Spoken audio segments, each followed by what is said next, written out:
3 రోజులుగా నన్ను వెంటాడుతున్నాడు, విసిగిస్తున్నాడు. మా ఇంటికి వచ్చి ఒక రాత్రి గడపండి, మీకేదో అంత భోజనం పెట్టాలని అనుకుంటున్నాను. ఏ దైవ సేవకులు వచ్చినా మా ఇంటికి పిలిపించుకోవటం, భోజనం పెట్టడం మా ఆనవాయితీ, అలవాటు అన్నాడు. సరే అని వెళ్ళానండి. బాగా అలసిపోయినందువల్ల అంత భోజనం పెడితే భోంచేసి పడుకునే స్థలం చూపించానంటే చూపించారు. ఇక నేను మంచం మీద ఎక్కడమే తెలుసు నాకు. తర్వాత ఎలా నిద్రపోయానో, సౌండ్ స్లీప్, నిద్రపోయా. తెల్లవారుతో ఉందండి. Praise Lord, praise Lord, praise Lord అంటూ ఆయన నా దగ్గరికి వచ్చి పలకరించాడు. సరిగానన్నా మీకు కళ్ళు రాలేదా? కళ్ళు పీడ కళ్ళు అన్నాడు. నాకు అప్పుడు ఏదో డౌట్ వచ్చింది. ఎందుకు అలా అడుగుతున్నారు నన్ను, ఏమైంది అన్నాను. ఏం లేదన్నా, ఈ మంచం సంగతి తేల్చుకుందామని అన్నాడు. మంచం సంగతే? అదేంటి బాబు మంచం సంగతి అంటే ఏమిటన్నాను. ఏం లేదు, నన్ను ఒకసారి ఫారిన్ నుంచి కొన్ని దూలాలు వచ్చి దిగాయి. ఆ దూలాల దగ్గర సెక్యూరిటీ గార్డ్గా నన్ను పెట్టారు కాపలా, నన్ను ఇంకొకడిని. మేమిద్దరం 3 రోజులు కాపలా కాసి 4వ రోజు ఒక దూలం దొంగిలించుకొని వచ్చేసాం. దాన్ని సామిల్లో కోపించి శుభ్రంగా ఆడు సగం నేను సగం తీసుకొని ఆ కలపతో ఈ మంచం తయారు చేయించాను. ఇది రోజ్వుడ్ అన్న పాలిష్డ్, ఫ్రెంచ్ పాలిష్ వేయించాను దీనికి. సరిగాని ఈ మంచం అంత విలువైందా? ఈ మంచం మీద ఏం జరిగిందంటే, ఓ రోజు నేను లేనప్పుడు నా భార్య పడుకుంది. నా భార్యని మంచం ఎగరేసిందంట. అది చెప్తుంటే మేము నవ్వాం. మా పెద్దోడు ఒక రోజు పడుకున్నాడు, వాడిని ఎగరేసిందంటే పట్ట పగలు. వాడి మెడబట్టేసింది, నా భార్యకి నడు విరిగింది. అప్పటి నుంచి మంచాన్ని విప్పి కట్టేసి పైన పెట్టినాను. ఇప్పుడు మీరు వచ్చారు కదండి, అందుకు దించాను. అంటే నా నడుము విరగకూడదనిక? ఏమిటి నువ్వు చేసిన పని అన్న? కాదు, ఈ మంచం సంగతి ఏంటో మీరు తేలస్తారని. ఏం లేదు, ఈ మంచం తీసి బయట ముందు విసిరికొట్టన్నా. అన్నది చాలా కాస్ట్లీ అన్న. ఈ మంచం కోళ్ళు అవన్నీ బాగా టర్న్ చేపించి పాలిష్ చేయించాను, చాలా కాస్ట్లీ అన్న. తీసి విసిరికొట్టు. నీ భార్య ముఖ్యమా, ఇది ముఖ్యమా? నీ కొంపలు ఇది ఉండకూడదు. దీన్ని ఆధారం చేసుకుని ఒక దురాత్మ ఇంట్లో ఉంది. ఇది నీ కష్టార్జితం కాదు, దోపుడు సొమ్ము, దొంగిలించిన సొమ్ము ఇది. ఇది నీ ఇంట్లో పెట్టుకొని సోత్రం అంటే పోద్దా? హిస్సని ఎగిరితే పోద్దండి. దీని ముందు బయట విసిరికొట్టు అన్న. ఎంతోమంది వస్తుంటారు మా ఇంటికి, ఎంతోమంది పోతుంటారు, భోంచేస్తుంటారు, పడుకుంటారు. గొప్ప గొప్ప దైవజనులు వచ్చారన్న. వాళ్ళు ఎవరు చెప్పలేదే? వాళ్ళు చెప్పరు, నేను చెప్తా. వాళ్ళు చెప్పలేదంటే నేను చెప్తున్నాను కదా, విను.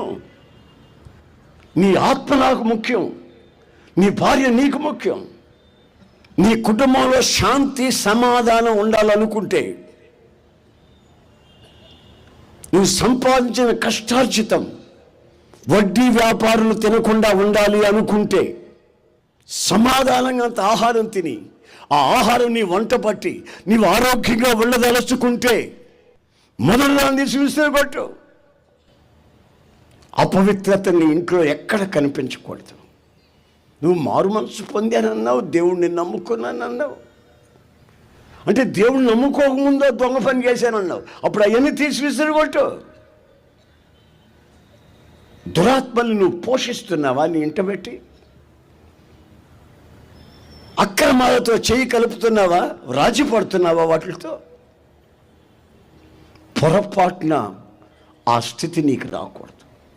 కొంచెం సలుగుతా గొడుగుతా కూర్చున్నాడు. ఎవరు చెప్పలేదు ఏంటి ఉన్నట్టుకుండి ఏసన్న గారు ఈ గిలి పెట్టాడు నాకు అని. నేను స్నానం చేసి వచ్చానండి, మంచం కనబడలేదండి. ఏమనుకున్నాడు పాపం.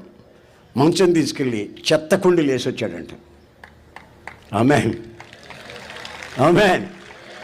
తర్వాత నేను తిరుగుతే అక్కడ ఆ మంచానికి నవారాలతో ఉంది. ఇదేమిటిది అన్నో ఇది డబ్బులు ఇచ్చి కొన్నా. ఇవి డబ్బులు ఇచ్చి కొన్నా, అందుకని ఓడి తీసి లోపల పెట్టుకున్నారంట. దొంగలు ఇచ్చింది మాత్రం ఇసురు కొట్టా. 3 నెలల తర్వాత దట్ సేమ్ ఫ్యామిలీ నన్ను కలిసి కాళ్ళ మీద పడబోతున్నారు. చిచి, కాళ్ళ మీద అలా పడకూడదు. నేను ఏమైనా దేవుడినా? నా ద్వారా ఏమైనా కలిగిందా? ఏమీ కలగదు. ఏదైనా కలిగితే యేసయ్య ద్వారా కలుగుతుంది. నేను కేవలం ఆయన ఆలోచన మాత్రం వాక్యపు ఆధారాల్లో నుంచి చెప్పేవాడిని. That's all.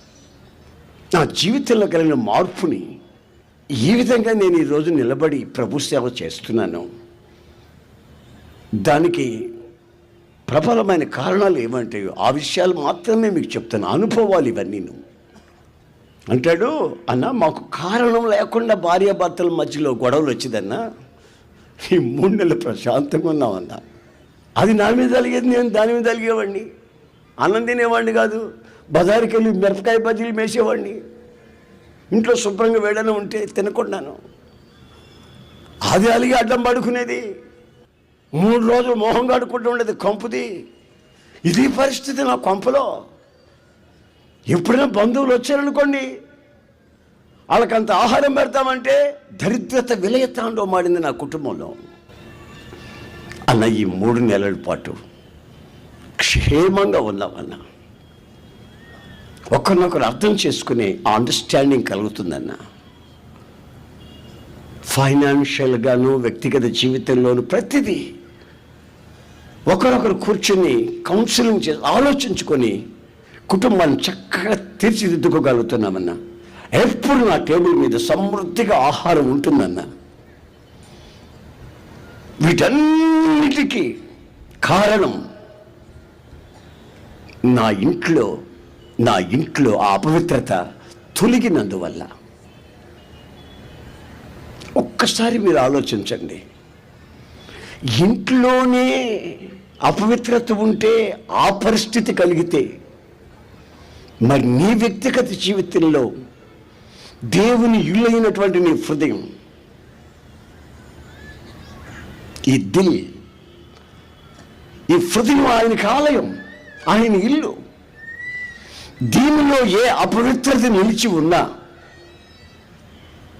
ఆ అపవిత్రత ద్వారా నువ్వు పొందే అనర్థాలు, నష్టాలు, కన్నీళ్ళు, శాపాలు ఎలా ఉంటాయో ఒక్కసారి మీరు ఆలోచించి చూడండి.